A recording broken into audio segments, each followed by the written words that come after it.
But by and large, folks, we can look at these Hebrew Scriptures, but we, at the base and bottom line, are Christians. We follow Jesus. We follow what His teachings are. This is a Jewish man, Son of God, God in human flesh, who was raised on all these Scriptures. So what did He say? What did He do with them? Did He say anything besides the great commandment, love the Lord your God with all your heart, your soul, your mind, and strength, and love your neighbor as yourself? If there were 92 verses about the alien and the stranger, and they keep repeating over and over and over again, was it important enough for Jesus to mention? And yes, it was. So let's look in the 25th chapter of Matthew.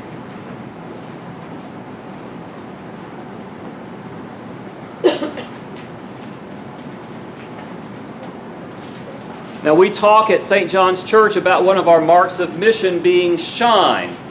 And we shine by following the twin heartbeats of Jesus. One of those heartbeats is to make new disciples. And we get that from the Great Commission. Go and make disciples of all nations, baptizing them in the name of the Father, Son, and Holy Spirit. And lo, I'm with you to the end of the age. But the second heartbeat of Jesus comes from His story of the great judgment. And we talk about serving those in need.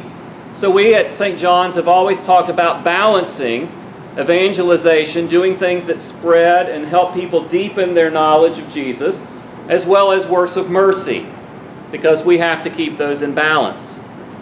But look at the surprise that we find in this passage, a surprise that I will have to confess to you I had never thought of my entire life, the entire time I've read this passage.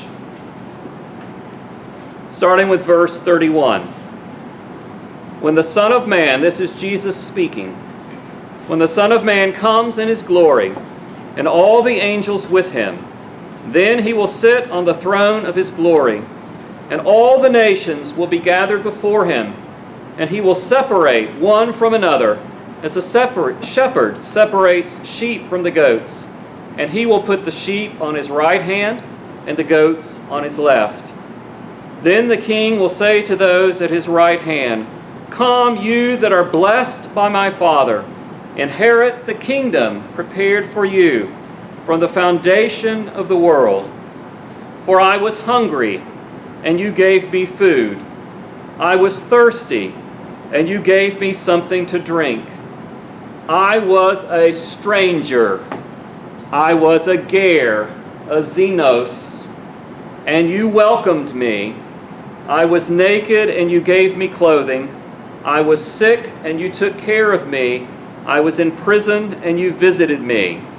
Then the righteous will answer, Lord, when was it we saw you hungry or gave you food, or thirsty or gave you something to drink? And when was it we saw you as a stranger and welcomed you, or naked and gave you clothing? And when was it that we saw you sick or in prison and visited you? And the King will answer, Truly I tell you, just as you did it to the least of these, who are members of my family, you did it to me. Then He will say to those at His left hand, You that are accursed, depart from me into the eternal fire prepared for the devil and his angels. For I was